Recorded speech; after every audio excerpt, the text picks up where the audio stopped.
I'd now like to welcome on stage recipient of the BAFTA Fellowship Award, Thelma Schoonmaker. Thank you so much for joining us.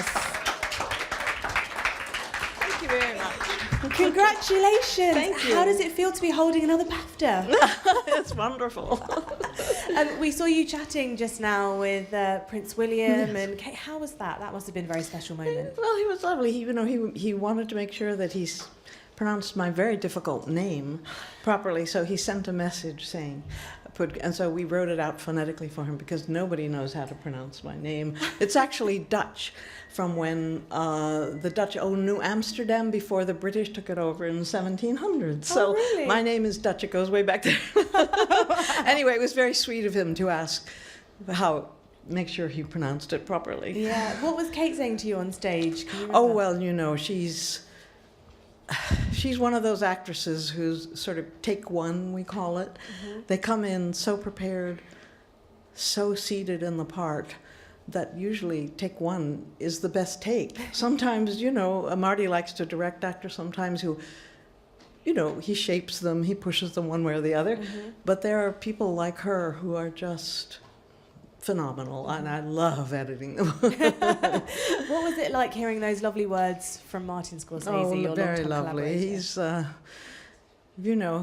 get really too much credit because as he said and as I said, his basic love, his most important love is for editing. So when we get together in the room, it's just this wonderful collaboration, a wonderful exchange of ideas, and we talk about everything under the sun, politics, music, art.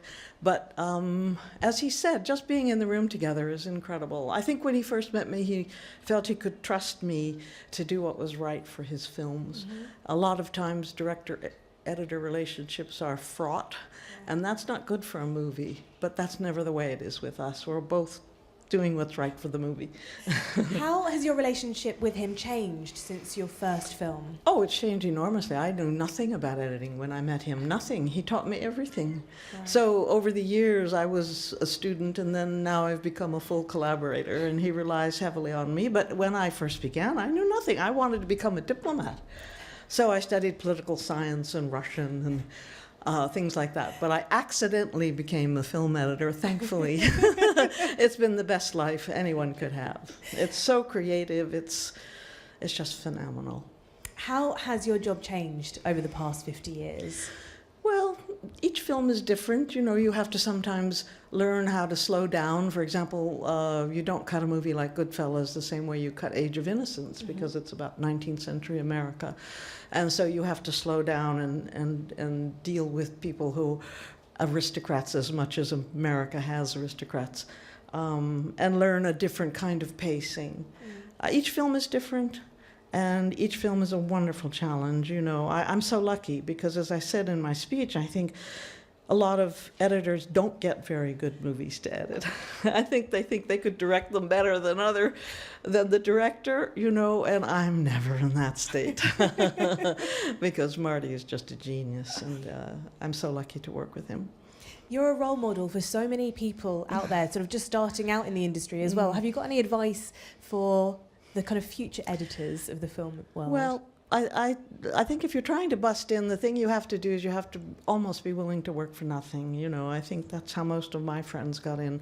You have to just let people see you at work, and filmmakers very quickly pick out who's the person that's going to be good.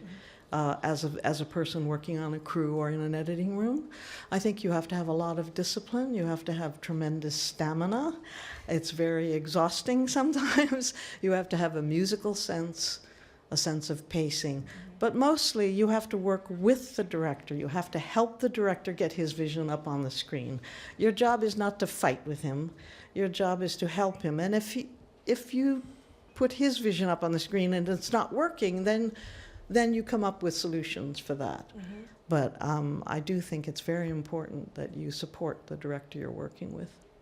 What was it like for you? Like we said, you kind of started out 50 years ago. Presumably there weren't that many female editors then. There weren't, but I was part of a group of people who came out of New York University who were extremely idealistic. And I was never treated just as a woman. Mm-hmm. In fact, they were not very good at editing because they were always losing shots.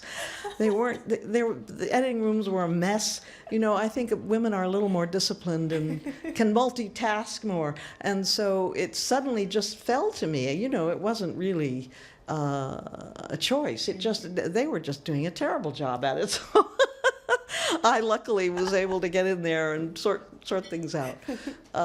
So that's all the advice I can give. Yeah. Just if you really have a passion for it, you have to be willing to suffer at first until you get your break. That's great. You have to get that break, yeah. I'd like to open up to the audience. Any questions from the audience? Yes, Jake. Hi, congratulations. Thank you. I was just wondering if there were any editing in the films this year that you thought really stood out as being better than the rest. I'm sorry, say that again? I was wondering if there were any editing in the films this year that you really liked. Well, you know, the terrible thing is when I'm working on a film like I am on Irishman, I can't see anything. So I'll see them all probably in a couple of months. I'm sorry. Yeah. Thank you so much for joining You're us on stage, welcome. and congratulations again. It's fantastic. Thank you.